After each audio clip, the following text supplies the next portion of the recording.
আসসালামু আলাইকুম বন্ধুরা, আপনারা কেমন আছেন? আমি আলহামদুলিল্লাহ। আমি এখানে মিষ্টি আলু নিয়েছি। মিষ্টি আলুটা রান্না করব নিরামিষ, অনেক সুন্দর লাগে খেতে।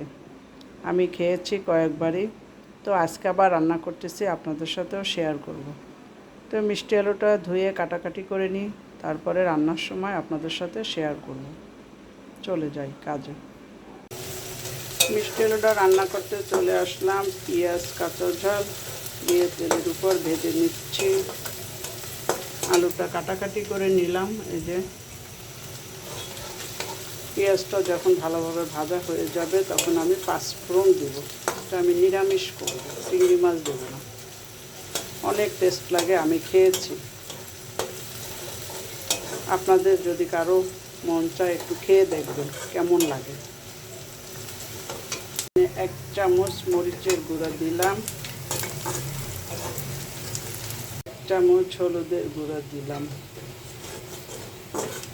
নাড়াচাড়া করে নিচ্ছে। 1/2 চামচ লবণ দিলাম।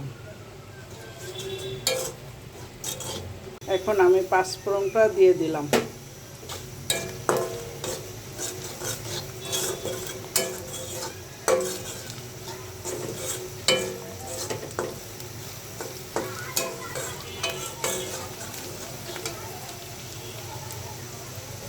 পাঁচফোড়নটা দিয়ে আমি সাথে আলুগুলো দিয়ে দিলাম। ভালোভাবে কষিয়ে নেব এখন।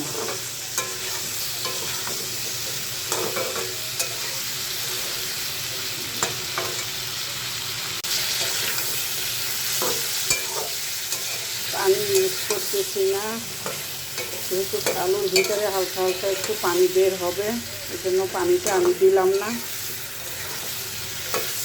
এভাবে একটু সময় থাকুক, তারপরে পানি দিব। ভালো করে কষি।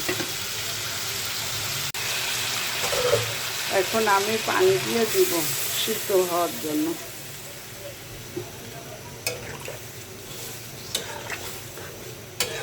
চিংড়ি মাছ দিয়ে রান্না করে খাওয়া যায়, কিন্তু পাঁচফোড়ন দিয়ে রান্না করে খেলে খুব ভালো লাগে নিরামিষ। আমি খেয়েছি, তাই আপনাদের সাথেও শেয়ার করতেছি। যদি কারো ভালো লাগে একবার খেয়ে দেখবেন কেমন লাগে। তো এবার আমি আবার ঢেকে দিলাম। আমি এখানে রাঁধুনি পাঁচফোড়নটা নিয়েছি। এবার নাড়াচাড়া দিয়ে দেখি কী অবস্থা।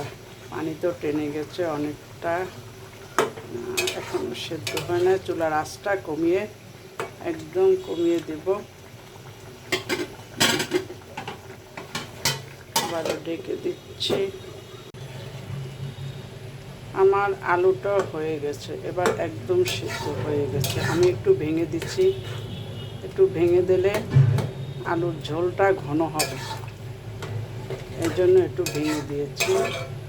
ঝোলটাও মাখা মাখা আছে, বেশ সুন্দর। লবণ টবণ সব ঠিক আছে একদম। আমি এখন উঠিয়ে নিব। রান্না কমপ্লিট। মিষ্টি আলু নিরামিষ রান্না করা হয়ে গেছে। বন্ধুরা দেখেন কত সুন্দর হয়েছে, মাশাআল্লাহ। খেতেও কিন্তু অনেক মজা। আমি চিংড়ি মাছ ছিল তাও দিনে, কিন্তু এই নিরামিষ মিষ্টি আলুটা পাঁচফোড়ন দিয়ে রান্না করা খুবই মজা। আপনারা একবার খেয়ে দেখবেন। সবাই লাইক করবেন, কমেন্ট করবেন, সাবস্ক্রাইব করবেন, বেল বাটনটা অন করে রাখবেন যাতে আমার ভিডিওগুলো আপনারা দেখতে পান। নতুন বন্ধু যারা আমার ভিডিও দেখবেন, লাইক দিয়ে সম্পূর্ণ ভিডিও দেখবেন, সাবস্ক্রাইব করে আমার পাশে থেকে যাবেন। সবার জন্য আমার ভালোবাসা অবিরাম। সবাই ভালো থাকেন বন্ধুরা, খোদা হাফেজ।